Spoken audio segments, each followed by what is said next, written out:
नमस्कार दोस्तों। देखिए मित्रों, आज हम माध्यमिक शिक्षा बोर्ड की जो पुस्तकें मैंने आपको बताई थी कि 11वीं 12वीं कक्षा की जो पुस्तकें हैं उनको हम पढ़ेंगे। उनमें जो जो टॉपिक रीड के अकॉर्डिंग महत्वपूर्ण है उनको करेंगे पहले, तो वो टॉपिक हम कंप्लीट करेंगे। तो आज से शुरू कर रहे हैं इतिहास से। और इसमें देखेगा जो आरबीएससी की इतिहास की पुस्तक है उसमें 11वीं कक्षा की जो इतिहास की बुक है वो विश्व का इतिहास है, तो वो आपके काम का है नहीं अभी। और 12वीं क्लास की पुस्तक है भारत का इतिहास, तो ये आपके काम का है। तो हम आज यहीं से पढ़ेंगे भारत के इतिहास से। और जिन विद्यार्थियों ने 6 से 10th की किताबें मेरे साथ में पढ़ी थी सभी यूट्यूब पे, उन सभी विद्यार्थियों के लिए इन पुस्तकों को समझना बहुत आसान होगा। बहुत सी चीजें ऐसी होगी जो आपने पहले पढ़ी हुई है और वो दोबारा रिपीट होगी, काफी सारे नाम। और कुछ चीजें हैं जो आपको इसमें नई मिलेगी। तो जिन्होंने पहले से अच्छे से पढ़ाई कर रखी है, साथ में पढ़े हैं, उनके लिए इन किताबों को समझना बहुत आसान होगा। इसके साथ ही देखिएगा जो 6 से 10th के वीडियो हैं उसमें हिस्ट्री, ज्योग्राफी और पॉलिटी, तो तीनों के जो हैं वो उनका एक एक वीडियो बना रखा है। जैसे हिस्ट्री का 6 से 10th है उसका एक वीडियो बना दिया मैराथन वीडियो के नाम से। तो उसमें 6 से 10th के कंप्लीट हिस्ट्री के चैप्टर वो एक ही वीडियो में है। तो आप उनको लगातार देखते रहिए और आपको देखने में सुविधा रहे, चैप्टर इधर उधर ढूंढने नहीं पड़े, इसलिए एक एक वीडियो के अंदर उनको सबको कंप्लीट साथ में किया है। तो उनको लगातार देखते रहिएगा। तो आज हम आगे पढ़ते हैं, शुरुआत करते हैं भारत के इतिहास से। और इसके साथ ही एक क्वेश्चन का जवाब भी आपको देना है कि इंडिका जो पुस्तक है, इंडिका जो बुक है, ये किसके द्वारा लिखी गई थी। तो आपको लेखक का नाम बताना है, लिख के बताना है कमेंट करके। और वीडियो को लाइक जरूर किया कीजिए, हर वीडियो को शेयर भी करें ज्यादा से ज्यादा। तो आइए शुरुआत करते हैं। इसमें देखिएगा जो 12वीं क्लास की पुस्तक है इसमें सबसे पहला चैप्टर है भारत का वैभवपूर्ण अतीत, और आपके लिए बहुत काम का है ये। तो सबसे पहले हम इसको पढ़ेंगे, लगभग ये 22 पेज का चैप्टर है। इसके बाद में भारतीय इतिहास के स्वर्णिम पृष्ठ वाला आएगा, मौर्य काल, गुप्त साम्राज्य और दक्षिण भारत, ये हम आगे देखेंगे। तो आज हम शुरू करने वाले हैं भारत का वैभवपूर्ण अतीत।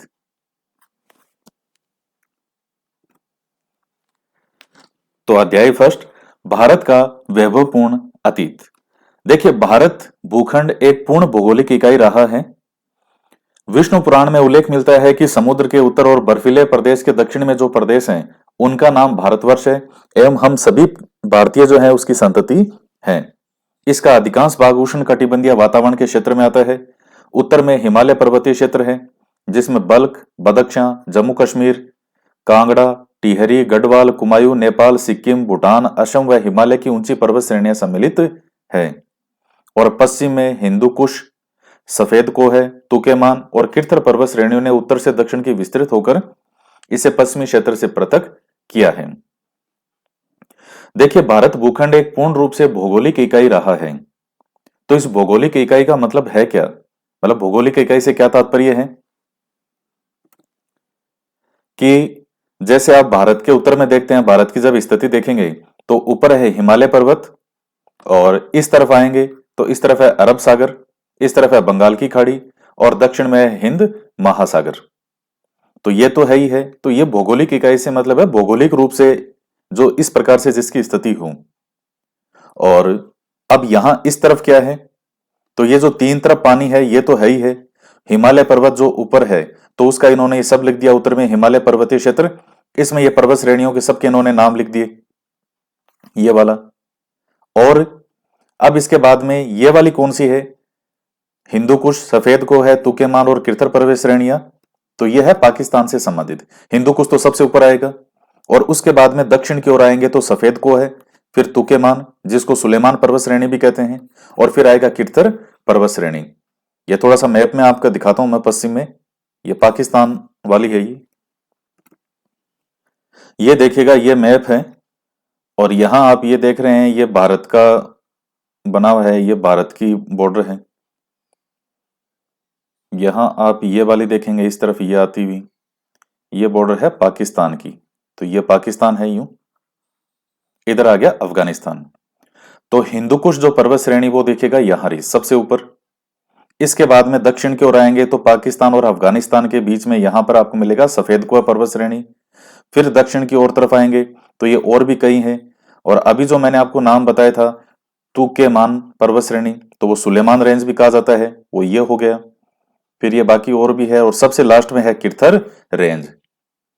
तो एक प्रकार से भौगोलिक रूप से इन्होंने स्थिति बताई है कि जो पश्चिम में इस प्रकार से उत्तर से दक्षिण की ओर ये पर्वत श्रेणियां हैं, और इसके पूर्व में जो है फिर भारत है, और ऊपर हिमालय पर्वत आ गया, और बाकी तीन तरफ क्या है, सागर या महासागर, अरब सागर, बंगाल की खाड़ी, और दक्षिण में हिंद महासागर। तो इस प्रकार से ये स्थिति है। ये देखिएगा पाकिस्तान में साल्ट रेंज, नमक जिसको आप पाकिस्तानी नमक कहते हो, वो ये नमक यहाँ उसकी पर्वत श्रेणियां हैं, पहाड़ियां हैं यहाँ। तो बाकी और भी कई छोटी मोटी रेंज के नाम हैं। तो ये इस प्रकार से भौतिक रूप से जो है भारत की स्थिति कहाँ है, तो वो इन्होंने बताया है, और बाकी उष्णकटिबंधीय में आता ही है। नेक्स्ट आता है कि भारतीय इतिहास की जानकारी के सोर्स क्या क्या हैं। ये बहुत महत्वपूर्ण है। वस्तुतः इतिहास, अच्छा एक चीज का आप इसमें ध्यान रखिएगा, बहुत सी चीजें, आप कई विद्यार्थी कहेंगे सर ये वाली हमारे सिलेबस में है या नहीं है, तो कुछ चीजें ऐसा नहीं है कि वो सीधी सिलेबस में वो बिल्कुल डायरेक्ट मेंशन कर रखा है तो ही है, वो आपस में चीजें दूसरे टॉपिक जो सिलेबस में होते हैं उनसे जुड़ी हुई होती है। तो आपको जो मैं यहां पढ़ा रहा हूं तो ये आपके काम का है, जो अभी मुख्य रूप से जैसे आप रीट एग्जाम की तैयारी कर रहे हैं, बाकी सभी एग्जाम के लिए काम का है, चाहे आप फर्स्ट ग्रेड की तैयारी करें, चाहे सेकंड ग्रेड करें, चाहे कोई सा भी एग्जाम की तैयारी करें, ये सब आपको पढ़ना होगा। तो इसमें जो जो पॉइंट आपको लगते हैं कि ये वाला पॉइंट जो है हमारे लिए नया है, और फैक्ट के तौर पर, कि वो फैक्ट के तौर पर पूछा जा सकता है, एक नया फैक्ट मिलता है। अब जैसे ये वाली जो चीजें हैं और अभी हमने ऊपर जो पढ़ा, तो वो कोई आपको ऐसी लिखने की आवश्यकता नहीं है, ये केवल समझने की चीजें हैं। इनको देखो, पढ़ो, समझो और आगे बढ़ो। अब इनमें से ऐसा नहीं है कि इनको आप नोट डाउन करोगे या इनको फैक्ट के तौर पर है। जैसे मान लीजिए वेद 4 है, ऋग्वेद, यजुर्वेद, सामवेद, अथर्ववेद, ये फैक्ट है और ये आपके काम का है, तो ये ऑलरेडी आपने सब कुछ लिख रखा होगा। मैंने आपको बताया था काफी चीजें आपकी रिपीट होगी इनमें। 6 से 10th की जिसने हिस्ट्री पढ़ ली आरबीएससी की, तो उसके लिए ये कोई मुश्किल नहीं है ये वाली किताबें पढ़ना। और 11वीं क्लास तो वैसे भी आपके नहीं है, उसमें विश्व का इतिहास है, तो एक 12वीं वाली है। भारतीय इतिहास की जानकारी के सोर्स, तो सबसे पहले अब ये इस पैराग्राफ में क्या बताएगा, इतिहास है क्या, और कौन कौन से जो है हम कौन सी घटनाएं ऐसी है जिनको इतिहास में रख सकते हैं। तो वस्तुतः इतिहास के अंतर्गत मानव का संपूर्ण अतीत समाहित रहता है, चाहे वह किसी भी क्षेत्र से संबंधित हो। विज्ञान, अर्थशास्त्र, समाज, राजनीति तथा धर्म व दर्शन आदि सभी क्षेत्रों में किए गए कार्यकलाप इतिहास की श्रेणी में आते हैं। तो आप ये सब पढ़ते हैं इतिहास में, सिंधु घाटी सभ्यता से लेकर के आप सारा इतिहास देख लीजिए, वहां सब चीजें, विज्ञान हो चाहे अर्थशास्त्र हो, चाहे कैसा समाज था, कैसे लोग थे, कैसे वो रहते थे, क्या उनका भोजन क्या था, खाने में क्या खाते थे, शाकाहारी थे, मांसाहारी थे, शाकाहारी में किस किस चीज का प्रयोग करते थे, कौन सा अनाज खाते थे, कौन सी फसलें हैं जिनसे वो परिचित थे, कौन से जानवर, कौन से ऐसे पशु हैं जिनसे वो परिचित थे। कुछ सभ्यता वाले जैसे मान लीजिए कि ये इस जानवर से परिचित नहीं थे, भविष्य में दूसरे लोग आते हैं वो उस पशु से परिचित थे, उस समय उनका मुख्य व्यापार व्यवसाय क्या था, दूसरे लोग आए उनका मुख्य व्यवसाय क्या था, उनका धर्म, दर्शन। तो ये सब चीजें जो है ये इतिहास में शामिल की जाती हैं। यानी मनुष्य जाति है उससे संबंधित जो भी जुड़ी हुई चीजें हो, सभी क्षेत्रों में किए गए अतीत में मानव के जिन क्रियाकलापों को तथ्यों के आधार पर हम पूर्ण विश्वास के साथ प्रमाणित कर सकें, उन्हें इतिहास में रख सकते हैं, क्योंकि अतीत का प्रत्यक्षीकरण नहीं हो सकता, केवल उनके विषय में कुछ सोर्स के रूप में साक्ष्य प्राप्त होते हैं। इसका क्या मतलब है, यानी आप अतीत में, अतीत से मतलब इतिहास से, तो इतिहास के अंदर आप वो चीजें रखते हैं जिनको आप फैक्ट के आधार पर, तथ्य के आधार पर साबित कर सके, प्रमाणित कर सकें। जैसे सिंधु घाटी सभ्यता है तो उसको प्रमाणित किया जा चुका है, वहां से वो चीजें निकली है, वहां सोर्स मिले हैं, उन सोर्स के आधार पर बताते हैं कि यहां ये सभ्यता थी, लोग थे। अब देखिए जब तक सिंधु घाटी सभ्यता की जानकारी नहीं थी तब तक वैदिक काल जो था 1500 ईसा पूर्व से लेकर के और 600 ईसा पूर्व तक उसी को ही सबसे बेस्ट मानते थे, मतलब लास्ट वही स्टेज मानते थे कि वहां से शुरू हुआ विकास ये जो भी है। लेकिन जब सिंधु घाटी सभ्यता का पता चला, तब लगा कि यहां वैदिक सभ्यता नहीं, वैदिक सभ्यता से पहले भी यहां कोई सभ्यता थी। तो वो किस आधार पे? सोर्स के आधार पे। तो यानी इतिहास में वे चीजें हम रख सकते हैं जिनका क्या हो, हम इनको फैक्ट के आधार पर प्रमाणित कर सकें, क्योंकि इतिहास का प्रत्यक्षीकरण नहीं होता। अब जैसे सिंधु घाटी सभ्यता थी, तो आप उसको आंखों से देख नहीं सकते कि देखिए उस टाइम को ये चीजें चल रही थी। इतिहास तो गया, तो फिर साबित कैसे करेंगे? प्रमाण के आधार पर कि देखिए ये चीजें मिली है, और इस प्रमाण के आधार पर हम कह सकते हैं कि यहाँ के लोग जो हैं, ये इनकी कैसी कला संस्कृति होगी, कल्चर, उनकी संस्कृति कैसी रही होगी, क्या उनका खान पान, रहन सहन, विज्ञान कितना उनका विकसित था। सिंधु घाटी सभ्यता का विज्ञान तो इतना डेवलप था कि आज भी कितनी जगह ऐसी है विश्व में, यहां तक कि भारत के अंदर भी, जहां तक विज्ञान आज तक उतना डेवलप नहीं पाया जितना सिंधु घाटी सभ्यता में भी था। तो वो होता है, विज्ञान के अंदर भी बहुत उन्नति की उन्होंने। वर्तमान में प्रत्यक्ष ग्रहण नहीं हो सकता, जिनके आधार पर इतिहासकार इतिहास का निरूपण करता है। वर्तमान में इतिहासकार अतीत की केवल घटनाओं की जानकारी देना ही उपयुक्त नहीं समझते, बल्कि उसके कारणों की भी विस्तृत जांच पड़ताल करते हैं। इसके मूल में मानव के आंतरिक मनोगत भूमिका होती है, और इतिहासकार का मानव संस्कृति का अध्ययन करना मुख्य उद्देश्य होता है। अब इसका मतलब ये नहीं कि आप मतलब एक बाह्य रूप से आप जिसको कह सकते हो वो ही नहीं है। अब जैसे सिंधु घाटी सभ्यता है, वैदिक काल है, तो वहां के लोगों की संस्कृति क्या रही होगी?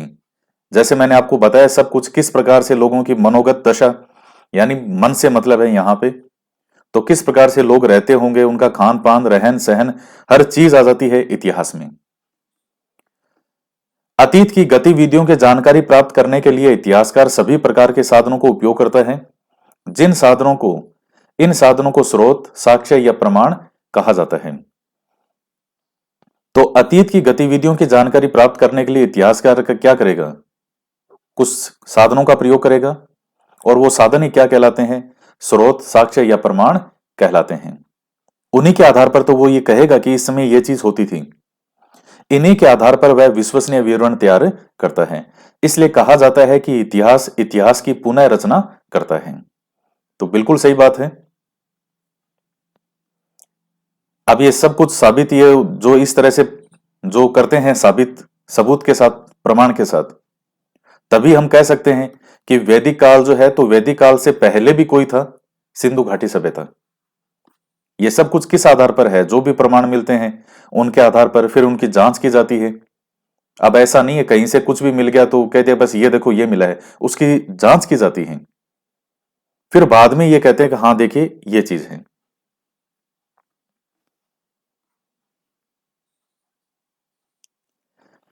इतिहास की इन्हीं घटनाओं को तथ्य के रूप में स्वीकार किया जा सकता है जो साक्ष्य और प्रमाणों से सिद्ध हो। तो उन्हीं घटनाओं को स्वीकार करेंगे जो साबित हो। इसलिए इतिहासकार का मूल मंत्र है, नामूल लिखे थे किंचित, अर्थात बिना मूल या आधार के कुछ नहीं लिखना चाहिए। अर्थात बिना मूल या आधार के कुछ नहीं लिखना चाहिए। भारतीय इतिहास की जानकारी के सोर्स को या स्रोतों को मुख्य रूप से दो भागों में विभाजित किया जा सकता है। सबसे पहला है साहित्यिक स्रोत, और दूसरा है पुरातात्विक या पुरालेखीय स्रोत। अब देखिएगा, सबसे पहला है साहित्यिक स्रोत। साहित्य यानी जिसकी रचना कहीं ना कहीं किसी ना किसी साहित्य के रूप में की गई हो, एक तो वो सोर्स होते हैं, और दूसरा फिर पुरातात्विक या पुरालेखीय स्रोत होते हैं। पुरातात्विक से मतलब जैसे मान लीजिए किसी अवशेष के रूप में हमें सिंधु घाटी सभ्यता से मान लीजिए कोई हमें घड़ा मिला, उस घड़े के आधार पर वहां से जो भी हमें अवशेष के रूप में मिले, आप जैसे देखते हो व्रत, स्नानागार, ये इस तरह की चीजें जो मिली हैं, तो उसी के आधार पे वो सब इसमें पुरातात्विक वाले में आएगी। वो जैसे ये मौर्य काल की बात करें, स्तंभ लेख, ये जो भी आप पढ़ते हो, शिलालेख, स्तंभ लेख, गुहा लेख, तो वो सब चीजें इसमें आती है पुरातात्विक वाले में। और जो साहित्य के रूप में रचा गया हो, साहित्य के रूप में लिखा गया हो, तो वो सब आता है साहित्यिक स्रोत में। प्राचीन भारतीय इतिहास की जानकारी के साहित्यिक स्रोतों को तीन भागों में विभाजित किया जा सकता है: धार्मिक साहित्य, धर्मेतर साहित्य और वंशावलियां। ये इसका एक पूरा यहां पर एक चार्ट बना हुआ है, मैं एक चार्ट दिखाता हूं आपको। ये चार्ट है, ये देखिएगा, बहुत ही सुंदर सा प्यारा सा चार्ट है। प्राचीन भारतीय इतिहास के सोर्स, पहला है पुरातात्विक, दूसरा है साहित्यिक। तो साहित्यिक में अभी हम देख रहे थे धार्मिक साहित्य, धर्मेतर साहित्य। तो धार्मिक साहित्य से मतलब होता है जो किसी ना किसी जो धार्मिक रूप से किसी ना किसी चीज से जुड़ा हुआ हो, जैसे ब्राह्मण ग्रंथ वगैरह आ जाएंगे, और जैन ग्रंथ हैं, बौद्ध ग्रंथ हैं, इस प्रकार से। धर्मेतर यानी इसके अलावा जो हो वो किस में आ जाएगा? धर्मेतर में। धार्मिक के अलावा जो है यानी धर्म से इतर, यानी उससे परे जो कोई भी साहित्य होगा, अब उसमें सब कुछ आ जाएगा। कोई नाटक कला का कोई भी, किसी ने भी कोई सा भी साहित्य रचा हो, लौकिक साहित्य, ऐतिहासिक साहित्य, विशुद्ध साहित्य। फिर विदेशी साहित्य है इसमें। तो इसमें विदेशी साहित्यों के अंदर जैसे यूनानी जो कई विद्वान थे, चीनी साहित्य है, मुस्लिम साहित्य है, और ये लास्ट वाला है तिब्बती साहित्य है। लौकिक साहित्य जैसे मान लीजिए कोई कहीं किसी पर्टिकुलर क्षेत्र विशेष में किसी के द्वारा रचा गया हो। अब जैसे हमें मान लीजिए राजस्थान का इतिहास पढ़ते हैं, राजस्थान के इतिहास में आपसे ये पूछे कि बताइए जो पृथ्वीराज रासो है वो हमें किसकी जानकारी देगा मुख्य रूप से, तो वो किस में आएगा? वो क्षेत्रीय साहित्य में। आप उसमें बता सकते हो कि अच्छा पृथ्वीराज रासो है तो वो अजमेर के चौहान वंश के बारे में, और खास करके जो पृथ्वीराज चौहान था तृतीय, उसके बारे में हमें जानकारी देगा। अब जानकारियां और भी है उसमें, लेकिन मुख्य रूप से हमें वहां से उनके आसपास की चीजों के बारे में जानकारी मिल जाएगी। तो ये लौकिक साहित्य होते हैं। ऐतिहासिक साहित्य ये सब पढ़ेंगे हम। विशुद्ध साहित्य जो पूरी तरह से शुद्ध, विशुद्ध का मतलब पूरी तरह से शुद्ध साहित्य, कोई काव्य है, कोई नाटक, कथा, नीति शास्त्र से संबंधित। और फिर आता है पुरातात्विक सोर्स। अब ये पुरातात्विक सोर्स के अंदर क्या है? जैसे अभिलेख हैं। अब अभिलेख के अंदर क्या क्या शामिल किया जाता है? शिलालेख, स्तंभ लेख, गुहा लेख, गुहा से मतलब होता है गुफा, मूर्ति लेख और ताम्रपत्र अभिलेख। इसके बाद में तो ये अभिलेख तो जो था, जो किसी ना किसी, जैसे मान लीजिए इस तरह से हमें लिखा हुआ प्राप्त होता है, कहीं ना कहीं पत्थर से संबंधित, या कोई भी मान लीजिए इस तरह का ताम्रपत्र हो, या इस तरह की जो लिखा गया हो। उत्खनन से प्राप्त अवशेष, जैसे मान लीजिए मूर्ति वगैरह, घड़ेर, ये इस तरह की चीजें कहीं से कोई भी प्राप्त होती है हमें। सिक्के, मुद्राएं, मोहरे उस समय के, स्मारक वगैरह बनाए हो, मूर्तियां व मंदिर हो पर्टिकुलर, या जैसे मान लीजिए शैल चित्रकला। तो ये सब किससे संबंधित आते हैं? पुरातात्विक सोर्स। और ये वाला किस में आता है? साहित्यिक सोर्स में। तो ये सब हमको पढ़ने हैं इसमें, और बहुत अच्छी अच्छी चीजें बता रखी है इसमें। तो ये आप एक ओवरऑल दिमाग में देख लीजिए कि ये चीजें हैं।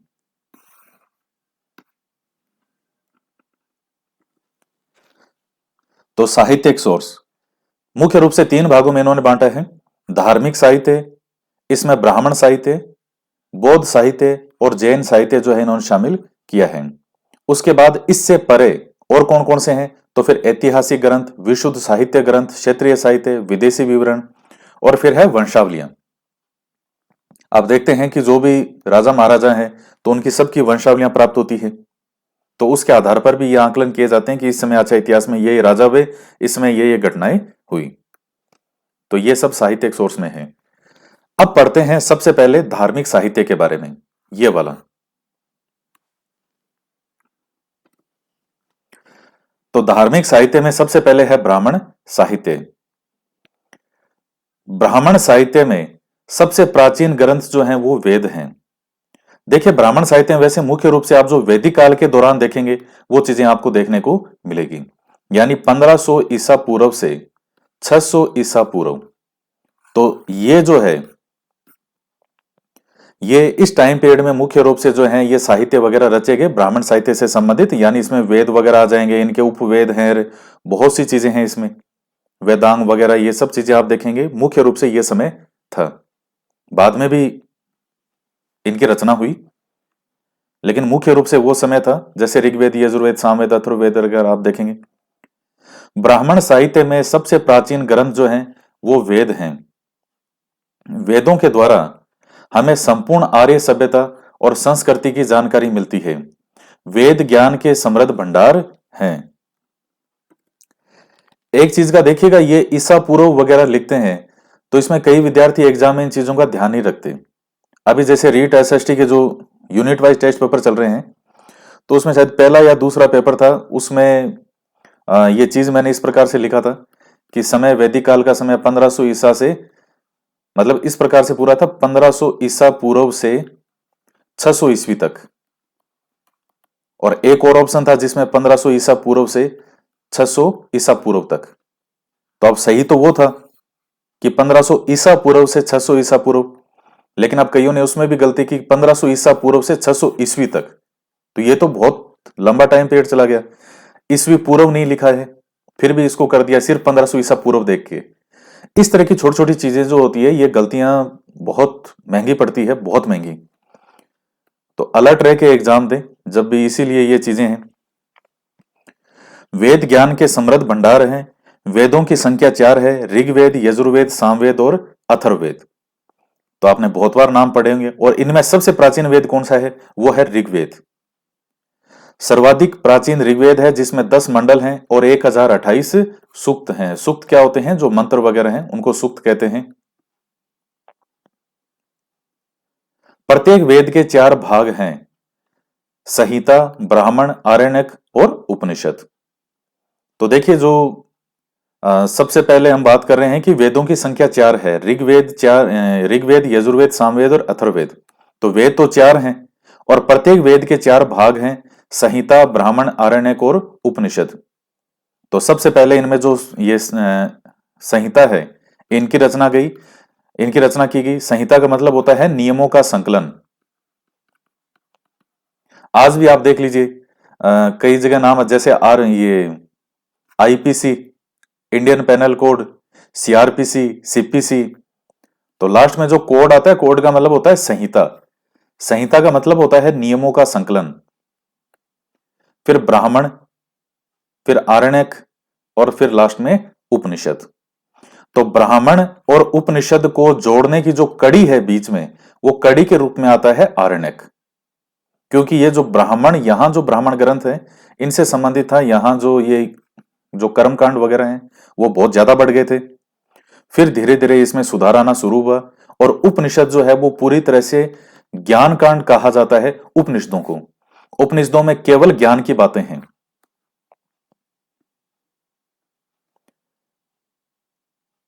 वेदों की व्याख्या जो है वो संहिताओं में की गई है, और संहिताएं 4 हैं, ऋक, यजु, साम और अथर्व, यानी जो वेद हैं वो।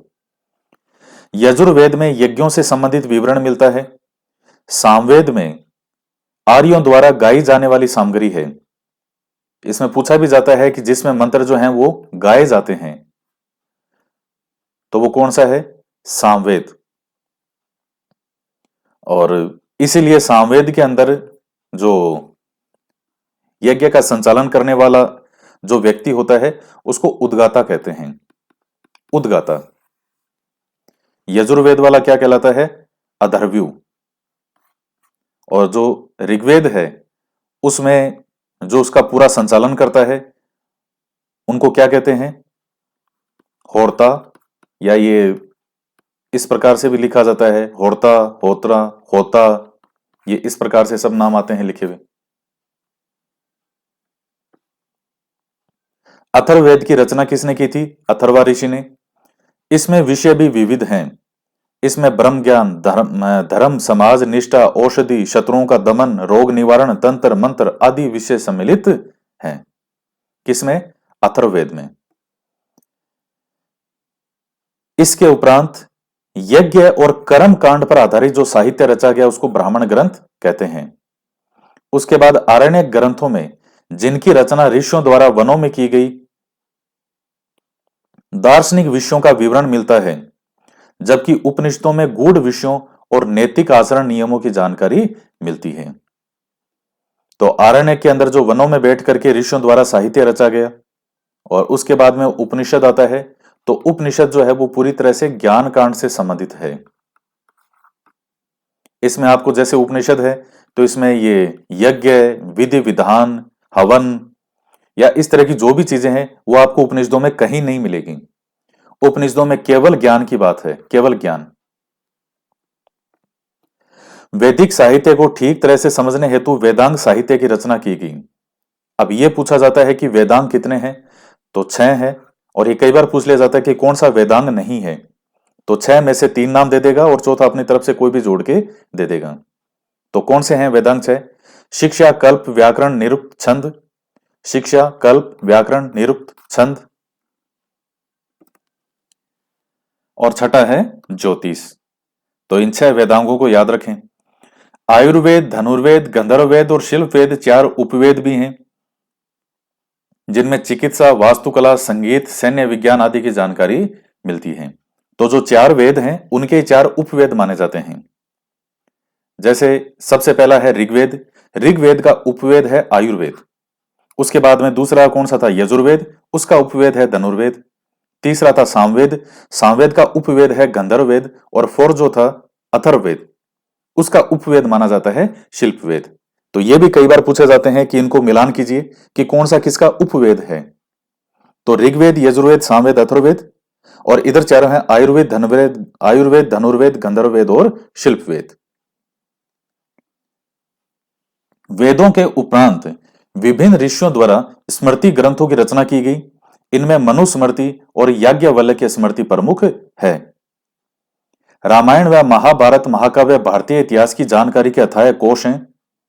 इनसे समाज, धर्म, राजनीति की ऐतिहासिक जानकारी मिलती है। हमारे पुराण प्राचीन काल के इतिहास ग्रंथ हैं, इनकी संख्या 18 है, जिनमें मार्कंडेय पुराण, ब्रह्मांड पुराण, वायु पुराण, विष्णु पुराण, भागवत पुराण, मत्स्य पुराण ये प्रमुख हैं। मत्स्य सर्वाधिक प्राचीन है, तो इनमें सबसे प्राचीन जो है वो पुराण कौन सा है? मत्स्य पुराण। भारत के सांस्कृतिक इतिहास की सर्वाधिक जानकारी इन्हीं से मिलती है। इनके 5 प्रमुख विषय हैं: सर्ग, प्रतिसर्ग, मनवंतर, वंश और वंशानुचरित्र। तो इसमें देखिए, जैसे मान लीजिए सर्ग, प्रतिसर्ग, ये मनवंतर, वंश, ये ना वैसे आपके नहीं आते ना, लेकिन जैसे मान लीजिए एक उदाहरण के तौर पर ये देखिए विष्णु पुराण है, तो मौर्य काल के बारे में जानकारी जो है वो आपको विष्णु पुराण से बहुत मिलती है। तो इस प्रकार से है कि सांस्कृतिक इतिहास की जानकारी जो है वो इनके माध्यम से मिलती है। तो जैसे मान लीजिए वंश हो गया, वंशानुचरित हो गया, तो सांस्कृतिक इतिहास के बारे में जानकारियां हैं। तो ये कई बार क्वेश्चन पूछा भी जाता है कि विष्णु पुराण जो है उससे हमें किस काल के बारे में, किस राजवंश के बारे में, या मौर्य जो राजवंश है उसकी जानकारी किस पुराण से मिलती है, तो वो हो जाएगा विष्णु पुराण। तो इस प्रकार से है। तो आज हम इतना ही पढ़ेंगे और एक क्लास जो है वो लगभग आपकी 30 मिनट, 25 से 30 मिनट के आसपास रहेगी। तो आप डेली का जो रेगुलर है वो साथ साथ देखते रहें। कई विद्यार्थी देखते हैं कि ये तो आ ही रहे हैं वीडियो, तो इनको बाद में एक साथ देख लेंगे, फिर वो बाद में नहीं देखे जाते, वो बाद का बाद में ही रहता है। तो इसलिए साथ साथ जो है आप इनको देखते रहें। तो आज की क्लास में इतना ही। तो मिलते हैं नेक्स्ट वीडियो में। जय हिंद, जय भारत।